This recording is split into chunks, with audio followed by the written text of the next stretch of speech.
Assalamualaikum warahmatullahi wabarakatuh. Penyusunan daftar pemilih sementara hasil perbaikan. Penyusunan daftar pemilih sementara hasil perbaikan terdiri dari dua tahap. Yang pertama tahap penyusunan dan yang kedua tahap rekapitulasi. Penyusunan daftar pemilih sementara hasil perbaikan disingkat DPSHP. Dalam penyusunan daftar pemilih sementara hasil perbaikan dilaksanakan oleh PPS, di mana PPS memperbaiki daftar pemilih sementara atau DPS paling lama 14 hari sejak berakhirnya penyampaian masukan dan tanggapan masyarakat mengenai DPS.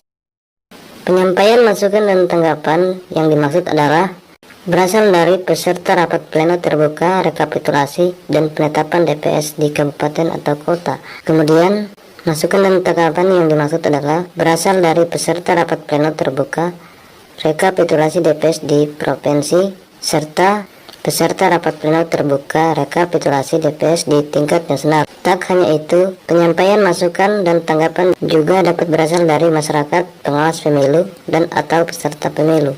Dalam tahapan ini, DPS disusun oleh PPS, kemudian menuangkan ke formulir model A daftar perubahan pemilih dalam bentuk salinan digital. Setelah itu, Ketua dan anggota PPS menandatangani berita acara penyusunan daftar pemilih hasil perbaikan DPS.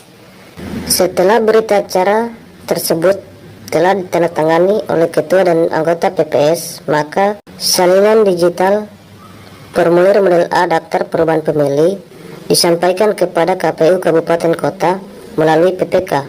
Daftar pemilih sementara hasil perbaikan disusun berdasarkan dari formulir model A daftar perubahan pemilih. Nah, itulah terkait tata cara penyusunan daftar pemilih sementara hasil perbaikan. Sekarang kita masuk pada rekapitulasi. Pada tahapan rekapitulasi daftar pemilih sementara hasil perbaikan. Dalam tahap rekapitulasi ini dimulai dari rekapitulasi daftar pemilih hasil perbaikan. Rekapitulasi daftar pemilih hasil perbaikan DPS di kelurahan atau desa dilakukan oleh PPS yang dituangkan ke dalam formulir model A rekap PPS perubahan pemilih.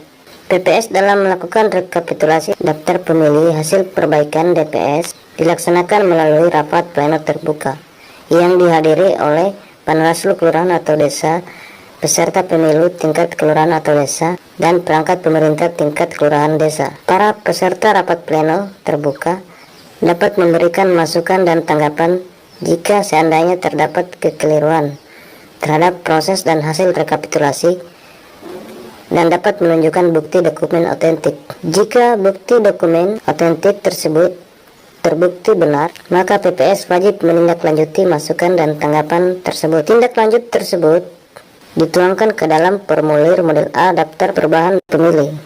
Sementara hasil rapat pleno terbuka dituangkan ke dalam berita acara yang ditandatangani oleh ketua dan anggota PPS. Berita acara pleno rekapitulasi dan formulir model A rekap PPS perubahan pemilih disampaikan oleh PPS kepada PPK Panwaslu Kelurahan Desa, perwakilan peserta pemilu tingkat kelurahan desa, perangkat pemerintah tingkat kelurahan desa, dalam bentuk salinan naskah asli. Selanjutnya, untuk formulir model A daftar perubahan pemilih disampaikan oleh PPS kepada PPK.